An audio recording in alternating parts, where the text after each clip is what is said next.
आजकल की इस भागती दुनिया में हम इतने ज्यादा व्यस्त होते जा रहे हैं कि हम खुद को भूलने लगे हैं। हमारे मन में इतने विचार चलते रहते हैं कि वह हमें शांति से बैठने ही नहीं देते।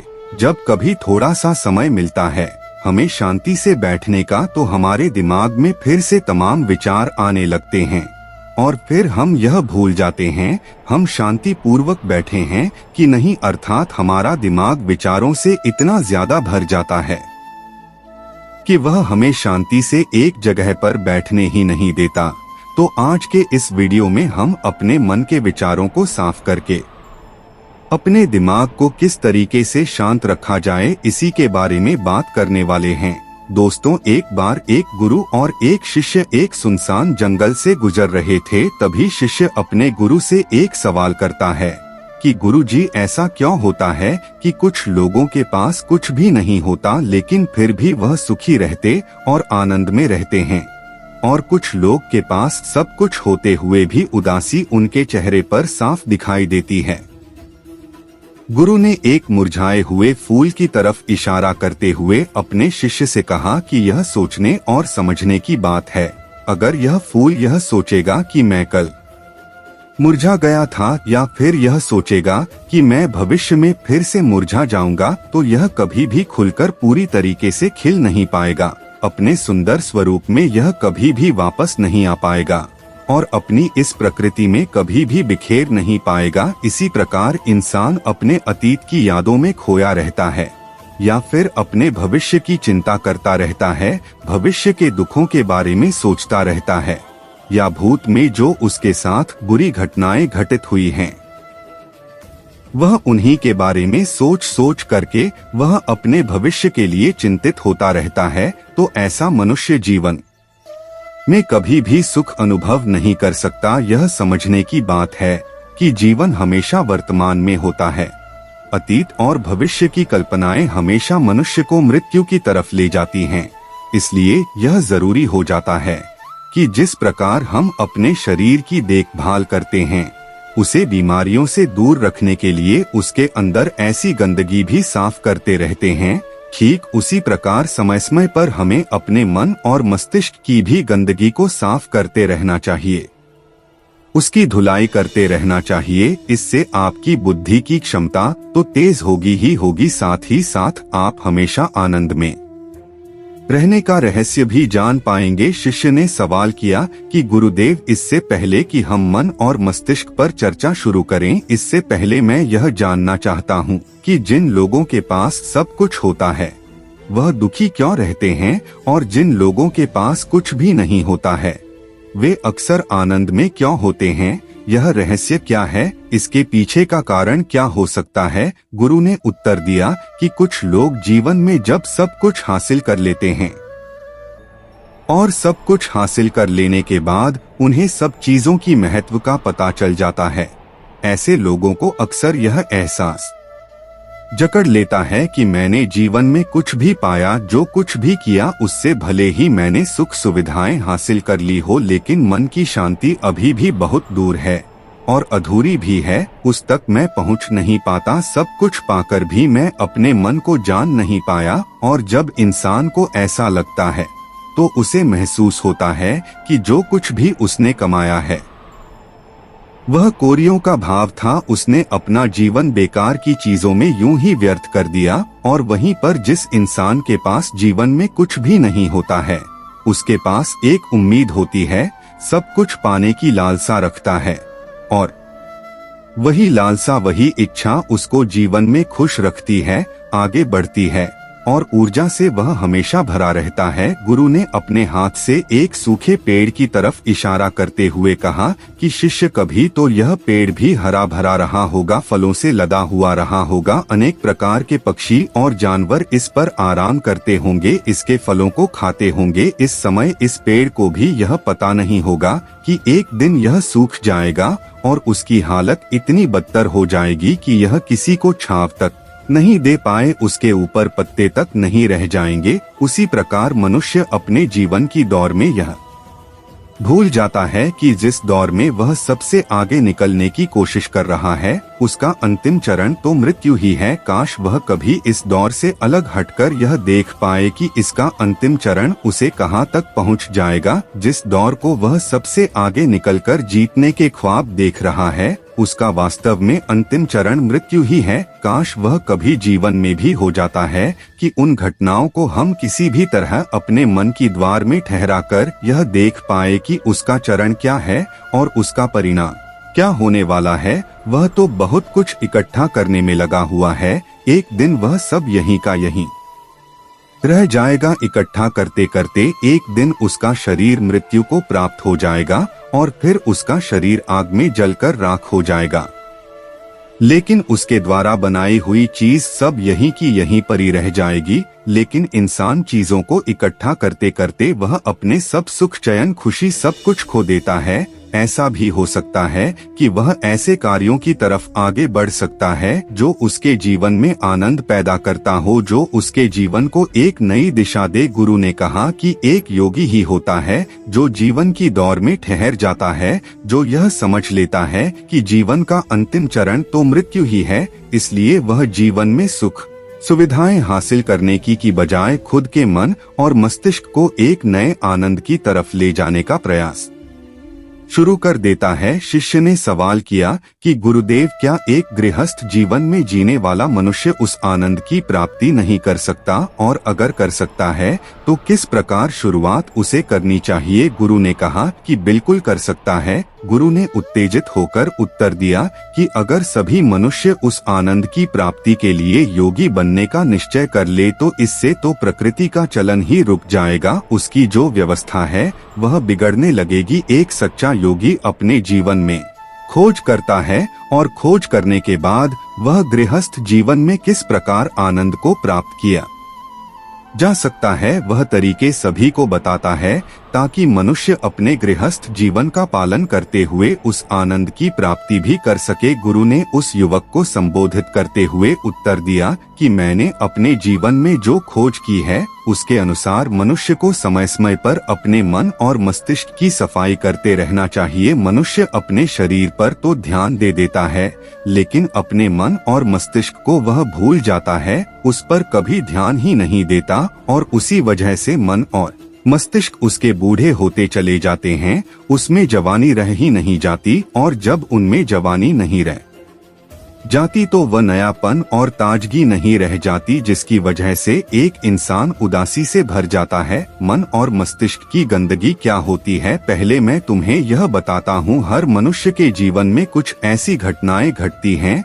जिनका उसके मन और मस्तिष्क पर बहुत ही गहरा असर डालती है। वह जीवन पर्यंत उन घटनाओं को भुला भी नहीं पाता, और वही घटनाएं उसके मन में पूरी तरह से पक्की बैठ जाती हैं, जो उसके मन में गांठ बना लेती है, और भविष्य में जब भी वह कोई काम करता है तो यह घटनाएं उसको प्रभावित करती रहती हैं, उसके विचारों को, उसके निर्णय को पूरी तरह से यह घटनाएं बदल कर रख देती हैं। ऐसे मनुष्य की दृष्टि भी भ्रमित हो जाती है, वह सत्य स्वरूप को देख ही नहीं पाता। वह उन चीजों को उन घटनाओं से जोड़कर भ्रमित तरीके से देखता रहता है। उदाहरण के लिए, अगर किसी बुरी आंखें वाले आदमी ने आपको धोखा दे दिया है तो आप जीवन पर्यंत बुरी आंखें वाले आदमी को हमेशा धोखेबाज ही समझते रहेंगे, उस पर भी पूर्ण रूप से आप विश्वास ही नहीं कर पाएंगे। लेकिन समझने की बात यह होती है कि जिस इंसान ने आपको धोखा दिया है वह धोखा आपको बुरी आंखों से नहीं दिया,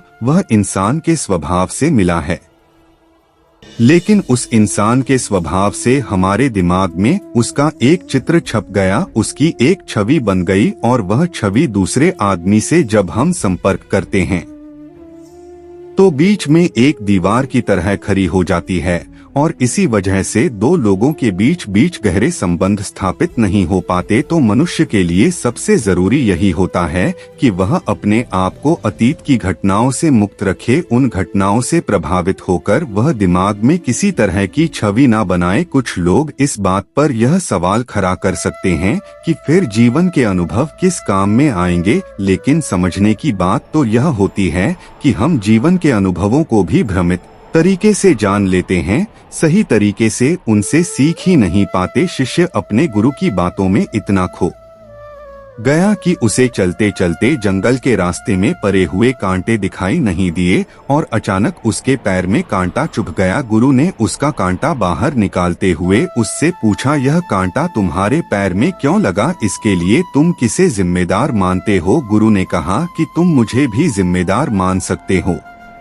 क्योंकि मैं तुम्हें यह बातें सुना रहा था। या तुम खुद को भी जिम्मेदार मान सकते हो कि तुम मेरी बातों में इतना खो गए कि तुम्हारा रास्ते पर से ध्यान ही नहीं रहा। या तुम इन पेड़ को भी जिम्मेदार मान सकते हो जिन्होंने यह कांटे इस रास्ते पर बिछा दिए। तभी शिष्य ने उत्तर दिया कि गुरुदेव, इसमें मैं खुद को ही जिम्मेदार मानता हूँ, क्योंकि आप तो अपना काम कर रहे थे और इस पेड़ ने भी अपना काम किया, पर मैं अपना काम नहीं कर पाया। अगर मैं चलते समय ध्यान से रास्ते में चलता, अगर मैं आपकी बातों में पूरी तरह से नहीं खो जाता, तो मुझे यह कांटा कभी नहीं लगता। इसमें पूरी तरह से ही मेरी गलती है। गुरु ने शाबाशी से अपने शिष्य के पीठ को थपथपाया और आगे कहा कि जो घटनाएं हमारे मन को प्रभावित करती हैं, जरूर उसे बाहर निकाल दे। और उसके लिए सबसे सरल तरीका है कि अपनी भावनाओं को व्यक्त करना सीखो। उसे अपने दिल में, अपने मस्तिष्क में बैठाकर मत रखो। जब तुम किसी दूसरे मनुष्य के सामने अपनी भावनाओं को व्यक्त कर देते हो तो तुम्हारे मन का बोझ हल्का हो जाता है।